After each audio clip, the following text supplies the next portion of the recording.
उसके हाथों पैरों पे झुर्रियाँ थी, लेकिन उसके पैरों में उंगलियां नहीं थीं। ओए होए होए होए होए। अस्तगफिरुल्लाह इन्नल्लाह गफूरुर रहीम। ये जो चीज़ होती है ये इनके खाने की चीज़ होती है।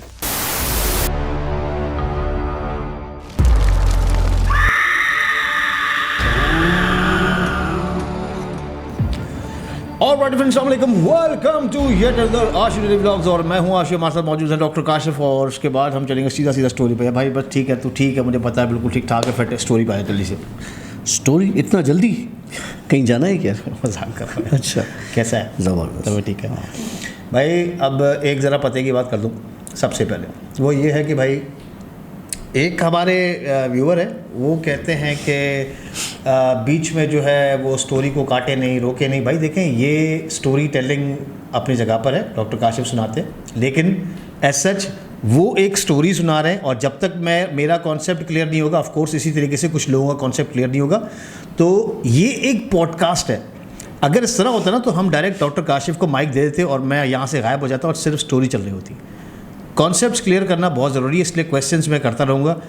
जिसको बात समझ में नहीं आ रही है उसके लिए एक मैसेज है मेरे पास, चलो भाई सीधा निकल, ठीक है। सारी स्टोरी देखते हो, मज़ा करते हो, एंजॉय करते हो, आखिर में इतनी बदतमीज़ी वाले कोई ना कोई जुमले फेंक के चले जाते हो, उससे जो ना वो हमारी जितनी मेहनत होती है ना उसकी सारी वाट लग जाती है। मुझे किसी ने कहा कि एक कमेंट में कि यार ये फिक्शनस हो रही है, अब ये स्टोरीज, अब ये किस्से नहीं है। भाई नहीं है किस्से। हाँ, तो आपको कौन कह रहा है कि इसको जो है आप ये समझ लो कि ये कोई हम किताब छाप लेकिन रहे हैं? उसके बाद मेरा एक दोस्त है बहुत अच्छा कराची में, उसने मुझसे कहा यार काशिफ भाई बात सुनो, देखो तुम्हारे पास अगर तुम्हें 10 लोग नहीं मान रहे तो 90 लोग तुम्हें मान रहे हैं। यस। तो 90 लोगों के लिए करो। ठीक है, ये बात भी सही है। वरना मैं आज किस नीयत से आया था? मैं इस नीयत से आया था कि वो राज है। नहीं वो राज है। नहीं, वो वाली बात नहीं कर रहा, दूसरी बात कर रहा हूँ कि हम अब ये करेंगे कि अलग अलग जो है गेस्ट बुलाएंगे, मैं आशी बैठेंगे और अलग अलग लोगों की स्टोरी सुनेंगे और फिर 1-2 एपिसोड में मैं अपनी किस्से भी सुना दिया करूँगा। वैसे भी बहुत जल्द एक नया किस्सा आपको सुनने में आएगा इंशाल्लाह, जिसके लिए आप बहुत ज़्यादा खुश होंगे और बोलेंगे वाकई ये काम कमाल हो गया, वो जो चीज़ बन रही है। हाँ ना, वो बड़ी ज़बरदस्त। हाँ। अच्छा, एक और चीज़ देखें, हम लोग पहले भी ये बात क्लियर कर चुके हैं, हम लोग यहाँ पर ये जो वीडियोस बना रहे हैं, हमें किसी को खुश करने की ज़रूरत नहीं है, ठीक है। अगर कोई ये चाह रहा है कि हम उसकी तारीफ, वाह क्या तुमने कमेंट किया, क्या तुमने गालियाँ दी, ऐसा कुछ भी नहीं है। जो अच्छा काम कर रहे हैं उनको अप्रिशिएट करें, जिस तरह हम करते हैं, अच्छे व्यूवर्स हैं उनको हम अप्रिशिएट करते हैं। इसी तरीके से एक हमारे दोस्त थे, उसने मुझे ये कहा था, जब मैंने व्लॉगिंग स्टार्ट की थी, मैंने टेंपल का व्लॉग बनाया था, उस बंदे ने मुझे मैसेज में थ्रेड किया था कि तू पाकिस्तान में मुझे कहीं पर भी नज़र आएगा, अगर तूने आइंदा टेंपल का वीडियो बनाया, मंदिरों का वीडियो बनाया, या तूने हिंदू धर्म की बात की, तो पाकिस्तान में मैं तुझे घर पे आके मारूंगा। और मैंने उसको मैसेज में ये कहा था कि ओहो, मैं तो डर गया। वेल, मैं अभी भी आप लोगों से आंखों में आंखें डाल के बात कर रहा हूँ, जिसको मसला है, ठीक है। पहले भाई देखे, अगर मुझे डरना होता, अगर मैं खौफज़दा आदमी होता, तो मैं यहाँ बैठे, मैंने प्राइम मिनिस्टर के भी ख़िलाफ़ बैठ के बातें की हैं, मैंने मिनिस्टरों के ख़िलाफ़ भी बैठ के बातें की हैं। अगर मैं फट्टू होता तो वो काम नहीं करता। मेरी जान, पहले सोच लो कि अगली पार्टी कौन है। Come on, B sensible. Doctor साहब स्टोरी भी चलते हैं, बहुत लंबा चलेगा, छोड़ना यार। हाँ चलो, ऐसे तो जज्बाती हो जाती है। चलो भाई जी मेरे भाई, क्या सुनना चाहेंगे? ख़तरनाक सा नहीं, सॉरी, आपके हिसाब से मज़े का, मज़ेदार सुनाओ आज। मज़े का किस्सा सुनाता हूँ। मेरा नहीं है, किसी व्यूअर का है। ओके। और वो किस्सा है रेलवे स्टेशन का। ओके, ठीक है। मुझे कॉल आई कि डॉक्टर काशिफ बात कर रहे हैं। मैंने कहा जी डॉक्टर काशिफ बात कर रहा हूँ। सर वो आपसे कोई बात करनी है। तो ठीक है बताओ। बोला नहीं ऐसे नहीं, वो आप अगर कोई टाइम निकाल लें तो मैं आपसे मिल लूँ। मैंने कहा यार मेरे पास भाई टाइम वाइम होता नहीं है, मैं टाइम नहीं दे सकता, जो भी बात है बता दो, और अगर बहुत ज़्यादा बड़ा मसला है तो ठीक है, फिर मिल लेंगे, फिर कोई इशू नहीं। कहने लगा नहीं मसला बड़ा है, आप मेहरबानी करके मुझे टाइम दें। बहरहाल मैंने उनको टाइम दे दिया। मैंने कहा ठीक है, मिल लो। तो हम एक जगह खाने पीने के लिए कहीं बैठ गए। वो बंदा आ गया मेरे पास। कहने लगा काशी भाई, मैं लास्ट मंथ गया था पंजाब। मैंने कहा ठीक है। बोला सब कुछ सही था, लेकिन जब मैं पंजाब से लौटा हूँ तो मेरी तबीयत अजीब हो रही है। ओके। और मुझे दीवारों पे साए नज़र आते हैं, मुझे अजीबोगरीब आवाज़ें सुनाई देती हैं। मैं सोता हूँ तो ऐसा लगता है कि कोई मेरे बाल नोचता है, कोई मेरे नाखून मेरी चमड़ी से निकालने की कोशिश करता है और मैं उठ के बैठ जाता हूँ। अब वो बातें करता जाए, मैं सुनता जाऊँ। अब वो जो चीज़ें बताता जाए, वो चीज़ें ऑब्वियसली बातें नॉर्मल तो नहीं हो सकती। मैंने उससे कहा कि तुम बीच में कहीं ना कहीं कुछ मिस कर रहे हो। कहने लगा नहीं, मैं कुछ मिस नहीं कर रहा। मैंने कहा नहीं, तुम किस्सा मिस कर रहे हो, मुझे पूरी बात बताओ। कहने लगा काशी भाई, वो बात ऐसी है कि मैं अगर वो बताऊंगा पता नहीं मतलब क्या समझें आप और क्या। मैंने कहा मैं कुछ नहीं समझूंगा, जो किस्सा है बताओ तो शायद मैं तुम्हारी मदद कर सकूं, वरना मैं इस तरह की कोई काम करता नहीं हूँ। उसने बोला कि हम कराची से निकले, सफ़र लंबा तवील हुआ, आधी रात हो गई, एक जगह पे ट्रेन रुकी किसी वजह से, तो पूरा बयाबान था, कुछ भी नहीं था। ट्रेन रुकते हुए आधा घंटा हो गया। ठीक, अब लोग ट्रेन से उतरने लगे देखने के लिए कि भाई क्या मसला है, क्या नहीं है, ये ट्रेन क्यों रुकी है। बोला मैं भी आम लोगों की तरह ट्रेन से उतर गया देखने के लिए। हम दोस्त थे सारे मिलके, 4-5 दोस्त थे। बोला मुझे दूर से ऐसा लगा कि कोई मुझे बुला रहा है। ओके। उस रास्ते, उस बयाबान में ना। तो मैंने दोस्तों को बोला यार मुझे ना कोई आवाज़ दे के बुला रहा है। तो दोस्तों ने बोला यार पागल नहीं बन, इतना सन्नाटा, इतना वीराना है, तेरे कान बज रहे हैं, ये हवा चल रही है, इसी वजह से तुम्हारे साथ ये हो रहा है। बहरहाल कहने लगा मुझे डर लगा और मैं वापस आके अपने बोगी में बैठ गया। मेरे दोस्त बाहर खड़े हुए थे। जब मैं बोगी में आके बैठा, वो आवाज़ मुझे दोबारा आई। ओके। जबकि वो बाहर आ रही थी दूर से, अब मैं बोगी में बैठा हूँ तो मुझे वो आवाज़ें आना शुरू हुई। दोबारा कोई मेरा नाम पुकार रहा है। बोला मैंने अपना पढ़ना शुरू किया, आवाज़ बंद हो गई। बोला ट्रेन चल पड़ी। हम दोस्त आके बैठ गए और मुझे डर था, लेकिन मस्ती मजाक में वो किस्सा मेरे दिमाग से निकल गया। ओके। हम पहुँचे पंजाब, लाहौर जा रहे थे, लाहौर पहुँचे। बोला घूम फिर के बड़े मज़े से हम वापस आए। जब हमारी वापसी हो रही थी तो मैं लाहौर स्टेशन पे, हमारी ट्रेन लेट थी, रात हो चुकी थी काफ़ी। ओके। अब हम जो वेटिंग में बैठे हुए थे, कुछ दोस्त जो थे 2-3 वो सो गए, कुछ चाय के लिए निकल गए, कुछ ऐसे ही 5-6 दोस्त थे। बोला मैं एक बेंच पर टांग पे टांग चढ़ाए बैठा था। इतनी देर में एक औरत आई, उसके हाथ में था बैग। उसने मुझसे कहा कि मैं इधर बैठ जाऊं। तो इसने बोला कि यार ये तो बैठ जाऊं, तो ठीक है बैठ जाओ, सोने पे सुहागा। हाँ। बोला बैठ, जी जी बैठ जाए। बोला वो बैठ गई। मैंने कहा फिर? तो कहने लगा कि उसने मुझसे कहा कि मुझे, मेरे पास टिकट के पैसे नहीं हैं और मुझे जाना है कराची। मैं यहाँ आई थी किसी काम से और यहाँ पे मेरी चोरी हो गई, ये हो गया वो गया, जो भी XYZ उसने जो कहानी उसको बताई वो बताई। मुझे या पैसे दे दो तो मैं अपनी टिकट करवाऊँ और कराची, या अपने साथ लेके चलो। अब इसने सोचा यार पैसे दे देता हूँ, क्योंकि अगर साथ ले जाऊँगा तो और फ्रेंड्स हैं मेरे, और ये बोगी में हम इसको कहाँ बिठाएंगे, हम सारे लड़के हैं। तो इसने बोला ठीक है मैं आपको टिकट करवा के दे देता हूँ, तो आप फिर अपना उस हिसाब से चले। ये गया इसने टिकट करवाई उसकी और उसको टिकट दे दी कि ये आपकी टिकट है, अब आप कराची के लिए चले जाओ और हम अपने रास्ते, आप अपने रास्ते। ये जनाब आया, इसने दोस्तों से ये जिक्र नहीं किया, कोई ऐसी बात नहीं की।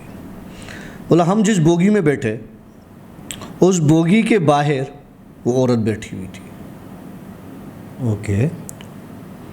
बोला मैं जैसे निकला तो वो औरत बाहर बैठी हुई थी और उसका बैग पड़ा हुआ था। तो मैंने उससे कहा कि भाई आप यहाँ क्या कर रही हैं, मैंने तो आपको टिकट के पैसे दिए थे, तो आपको सीट वीट वो जो अलॉट हुई थी आप उस पर जाएं। कह लगे नहीं मैं इधर सही हूँ और मैं यहीं से फिर सही यहीं से जाऊंगी, क्योंकि वहाँ पे पता नहीं 2-3 बंदों को टिकट एक ही इशू हुआ हुआ है सीट नंबर, और वहाँ पे और भी लोग थे, मर्द वर्द बहुत थे, तो मैं यहाँ ही बैठ गई क्योंकि मुझे थोड़ा सा सिक्योर फील हुआ, आप अच्छे बंदे हैं तो मैं यहीं पे। उसने बोला अच्छा ठीक है आप अंदर आ जाएँ, बाहर बैठी हैं, खुदा न खास्ता कोई हादसा हो जाए, आप अंदर आ जाए। बोला हमारी ज़िंदगी की सबसे बड़ी गलती थी उस औरत को बोगी के अंदर बुलाना। अच्छा। वो बोगी के अंदर एंटर हुई है, एंटर होते ही एक अजीब सी स्मेल उस पूरी बोगी में स्टार्ट हो गई। एक होता है ना 6-7 लड़के हों, एक औरत एंटर हुई तो वो अगर शरीफ होते हैं तो वो थोड़ा सा सिमट जाते हैं और थोड़ा सा कंट्रोल और मतलब अपनी ज़बान पे भी, और इस तरह जो फैमिली वाले होते हैं। कुछ ऐसे होते हैं जो लफंटर होते हैं पूरे किस्म के ना, कि भाई मस्ती मजाक और ये और वो ठीक है। तो ये कह रहे हैं कि हम मतलब थोड़ा सा अपने आप में कंट्रोल और उसमें आ गए, एक जगह दे दी कि आप यहाँ बैठ जाएं और हम थोड़ा सा उसमें हो गए। बोले वो बदबू बढ़ती जाए। अब एक दोस्त को लग गई उस स्मेल से उल्टियाँ, वोमिटिंग। वो गया, उसने उल्टियाँ स्टार्ट कर दी, उसकी तबीयत डाउन होती गई, 10-12 उल्टियाँ कर दी। उसकी वोमिटिंग्स को देख के 3 और दोस्तों को वोमिटिंग स्टार्ट हो गई। अब हमें ये डाउट था कि या तो खाने में कोई ऐसी चीज़ आ गई है जिसकी वजह से वोमिटिंग हो रही है हमें बहुत ज़्यादा, इतनी शदीद,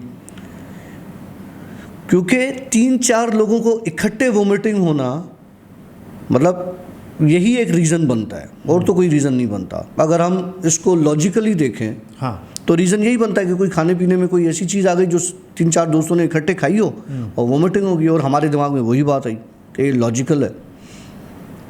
लेकिन वो वोमिटिंग हम सबको हो गई। जब हम सबको हो गई तो वो बदबू आहिस्ता आहिस्ता कम होना शुरू।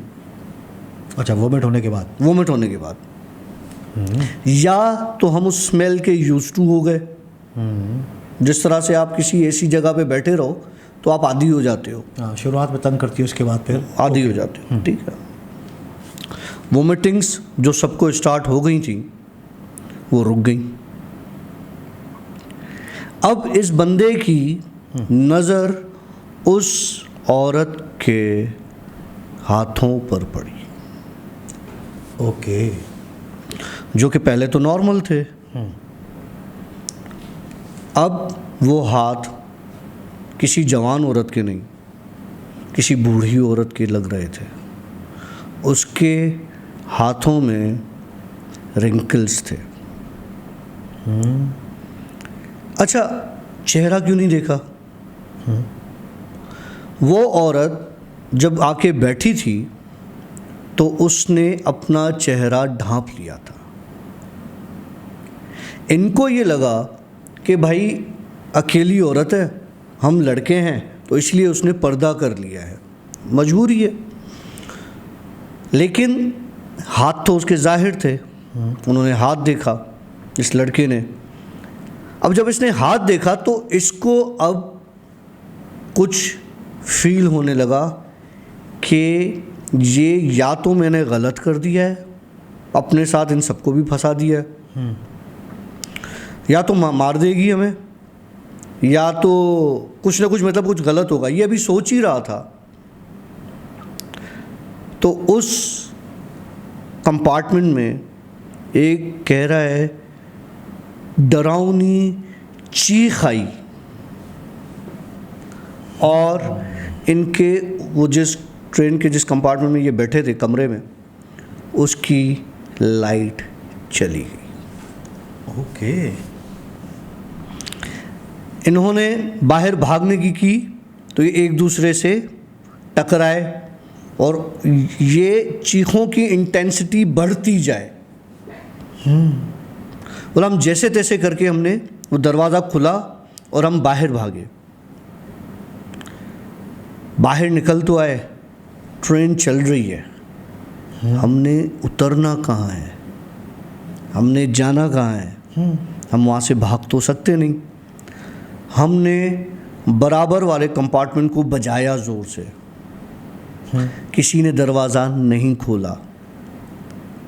अच्छा। हमने चीखों के बावजूद हमने फिर दूसरा आगे वाले को भी बजाया, मतलब ये 6-7 दोस्त इन्होंने बजाया। बोला किसी एक ने दरवाज़ा नहीं खोला। क्यों? इतनी चीखें, इतना सब कुछ, वो दरवाजे क्यों नहीं खोल रहे थे? वो औरत निकल के कॉरिडोर में ट्रेन के जो होता है वहाँ आकर खड़ी हुई। कहता है हमने उस औरत को देखा, हम सब दोस्तों ने, कम से कम भी वो लगभग कोई 250-300 साल की होगी। उसके हाथों पैरों पे झुर्रियाँ थी, लेकिन उसके पैरों में उंगलियां नहीं थीं। ओए होए होए होए होए। और वो हवा में हमारी तरफ आई है, हमें क्रॉस करती हुई, मतलब बॉडी उसकी हमें टच नहीं हुई, हमें क्रॉस करती हुई पीछे चली गई। हमें लगा कि जान छूट गई और ये चली गई चीज़। हम गए, आयतें पढ़ी, सब कुछ किया, हम अपने कंपार्टमेंट में गए, अंदर से दरवाज़ा लॉक किया। बोला वो औरत हमारे बर्थ पर बैठी थी। ओए होए होए होए होए। गलती कहाँ से हुई? टिकट लेके दिया उसको वहाँ से? नहीं। अभी भी वो बंदा मुझे सही किस्सा नहीं बता रहा था। हाँ, तो कहानी शुरू होती है अब। मैंने उससे कहा मुझे सही किस्सा सुना। तो जो मैंने उससे कहा तो यूं मुझे देखता रहा कि मैंने कहा काशिफ भाई यही सही किस्सा है? मैंने कहा नहीं बेटा, किस्सा मिसिंग है, कुछ है जो तूने छोड़ दिया है, छुपा दिया है। तू छुपा रहा है। अब ये सोच में पड़ गया। जब ये इसको मैंने गुम देखा ना, मुझे कंफर्म हो गया कि ये छुपा रहा है। फिर मैंने कहा चल पहले तो मुझे आखिर का बता। बोला हम जो दरवाजे बजा रहे थे, उस औरत ने बोला कि कोई नहीं उठेगा, तुम्हारी चीख किसी के कानों तक नहीं जाएगी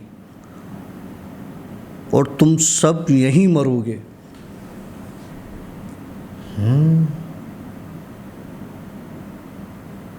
तो ये बच कैसे गए? ये भी बड़ी मज़े का किस्सा है। वहीं उसी जगह पे ट्रेन आके रुकी जो जहाँ से जाते हुए रुकी थी। अच्छा। जब ट्रेन रुकी तो ये उतर के भागे ट्रेन से। ये औरत उसी जगह उतरी, इनके पीछे आई, लेकिन वहाँ एक दरख्त ऐसा था जिसको वो औरत क्रॉस नहीं कर पा रही थी। ओके। ये भागे, जब उस दरख्त के पास पहुंचे तो वो औरत उस दरख्त के करीब नहीं आ रही थी। इसने बोला कि यार यहाँ ये नहीं आ रही, हमारे सामने इसका आवाज़ नहीं निकल रहा इस दरख्त के पास, तो इसका मतलब ये है कि हमें यहाँ रुकना चाहिए, लेकिन अगर ट्रेन चली गई कितनी देर रुकेंगे? ट्रेन चली गई, ये तो हमें यहीं मार देगी, और ये तो कह के बैठी है मैं तो सबको मार दूंगी। इन्होंने क्या किया, दरख्त की टहनियाँ तोड़ी। Okay, intelligent. हाँ, टहनियाँ तोड़ी और उसको मारने लगे, तो वो उन टहनियों की चोट से दूर होती गई। अच्छा। इन्होंने उन टहनियों का एक गुच्छा बनाया, अपने साथ रखा, ट्रेन में बैठे और देख रहे हैं कि औरत वहीं खड़ी है, और ट्रेन चल पड़ी और ये पहुंच गए कराची। अब वो टहनियाँ कहाँ जाती? कहाँ जाती? असूलन तो एक एक करके सबको अपने पास रखनी चाहिए थी, लेकिन इन्होंने देखा कि मुसीबत टल गई। इसने सारी टहनियाँ अपने पास रख लीं। ओके। जैसे हम करते हैं ना, यार जान छूटी, अब जल्दी में सामान उतारने के चक्करों में ना हम जो है वो ऐसी चीज़ें छोड़ देते हैं। इसने सारी टहनियाँ अपने पास रख दी। तो इसको एक दोस्त ने बोला कि यार ये तू रख तो रहा है, लेकिन अगर कुछ हो गया तो कौन से? इसने बोला कुछ नहीं होता। बहरहाल इसे जिद करके एक एक ने ले ली। एक लड़के ने कहा अबे तुम लोग हो गए हो अब दिमाग ख़राब, तुम लोगों को ये नहीं है वो नहीं है, जो होना था वो हो गया, अब कुछ नहीं होगा, वरना यहाँ तक नहीं आ जाती वो चीज़। उस बंदे की डेथ हो गई। ओहो, बाकी जिन जिन के पास टहनियाँ थी वो बच गए। ये हमारा व्यूअर है जिसने किस्सा बताया है, जिसके साथ ये हुआ है, और वो कमेंट में ज़रूर इस चीज़ को कहेगा, लेकिन वो शायद नाम चेंज करके अपनी बात करे, क्योंकि उसने अपना नाम जाहिर करने से बड़ा मना किया, सख्ती से मना किया। अब क्या हुआ मेरे भाई? अब हुआ ये आवाज़ें आती रहती हैं, छोड़ना। अब हुआ ये कि सही है यार, क्यों परेशान हो रहे? ठीक है, नहीं कोई इशू नहीं है दादा, खींच के रखा। अब हुआ ये कि टहनियों के बावजूद इसकी तबीयत ख़राब होने लगी है, और औरत इसके सामने आती है और कहती है कि इनको तू कब तक संभालेगा? जब तक संभालेगा तब तक ज़िंदा है, जब ये तुमसे इधर उधर हो गई उस दिन तुझे मार दूंगी। अब ये किस्सा उसने मुझे बताया। मैंने कहा चल तूने बड़ा ज़बरदस्त किस्सा बताया, मैंने अब मुझे बता असल किस्सा। किस्सा क्या हुआ? जो छुपाया हुआ पार्ट है वो क्या है? बोला यार वो ऐसा काशी भाई कोई किस्सा नहीं है। मैंने कहा मुझे बता कि किस्सा क्या है और दरख्त का क्या सीन है। मैं काशी भाई हम जब ट्रेन रुकी थी, अब किस्सा सुना रहा है, तो मुझे मेरे नाम के पुकारने की आवाज़ें आईं। तो मेरे दोस्तों ने, हमने बोला कुछ नहीं है कुछ नहीं है। तो वो जो दरख्त था, पत्थर पड़े हुए थे, हमने उस दरख्त को पत्थर मारे निशाना करके कि इस पे तू मार, इस पे मैं मारता हूँ, इस पे मैं मारता हूँ। हमने जब तक ट्रेन चली नहीं हम यही करते रहे। ठीक हो गया। और उस औरत का वहाँ पर घर था, ओहो, जो कि उन पत्थरों की वजह से ख़राब हो गया। और उसको वो उस घर से इतनी मोहब्बत थी कि अगर उसकी एक पत्ता भी किसी के पास है तो वो उसका कुछ नहीं कर सकती।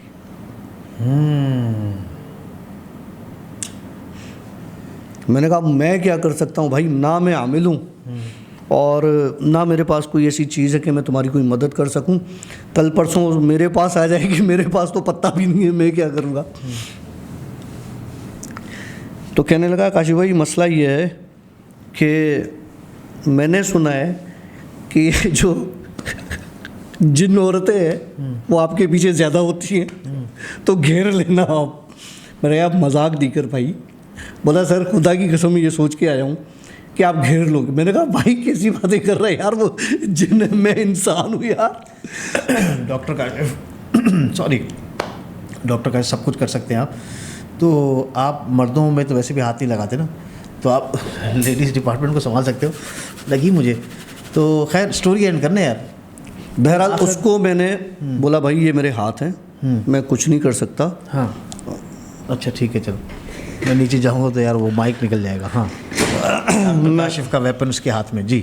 मैं कुछ नहीं कर सकता। हाँ। और मैं तुम्हें कुछ दुआएं बता रहा हूँ, वो दुआएं पढ़ो और अपनी जान छुड़ा लो। ओके ठीक हो गया। तो कहने लगा ठीक है। मैंने उसको कुछ दुआएं लिख के दे दी। मैंने कहा ये दुआएं जाके पढ़ो। कुछ बेहतरी आई? पता उस लड़के ने क्या बोला?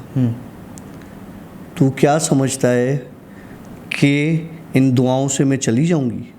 लड़का कहने लगा? लड़का कहने लगा वो क्या मल्टीपल पर्सनालिटी डिसऑर्डर नहीं, वो मल्टीपल पर्सनालिटी डिसऑर्डर नहीं था, वो वही औरत थी ओके जिसने उस लड़के को पजेस कर लिया था।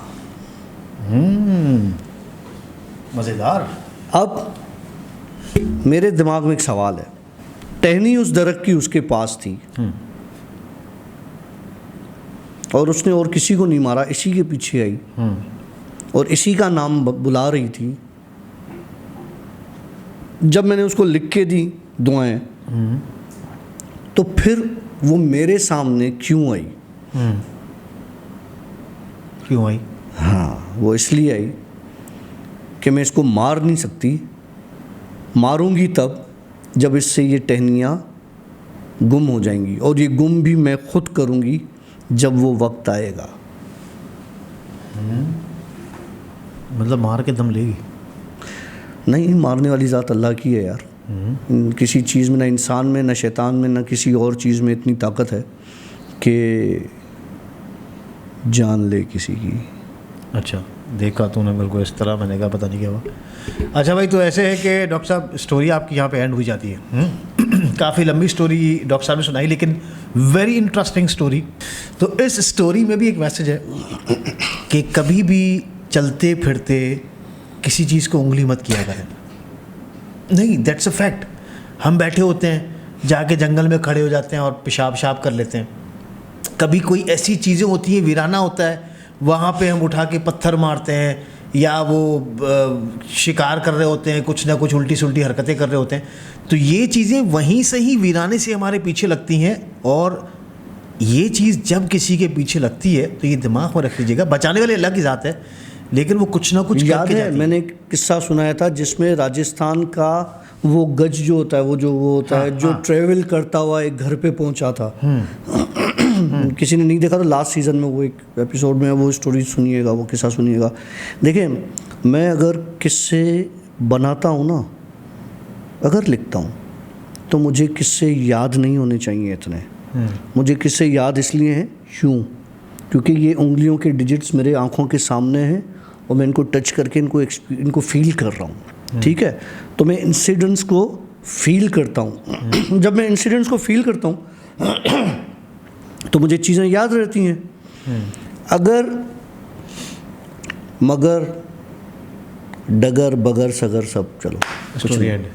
अच्छा भाई, ऐसे है कि एक चीज़ में आपको गज से मुझे याद आया, जिस तरह डॉक्टर साहब ने वो स्टोरी सुनाई थी जिसमें राजस्थान का वो जो गज होता है ना, जो लड़कियां पहनती हैं कपड़ों पर, वो गज किसी को मिला था और उस में कुछ एंटिटीज़ थी, ऐसे कुछ था उससे, ठीक है ना, उसी से कुछ कनेक्टेड था। तो एक चीज़ मैं आपको दिखाता हूँ।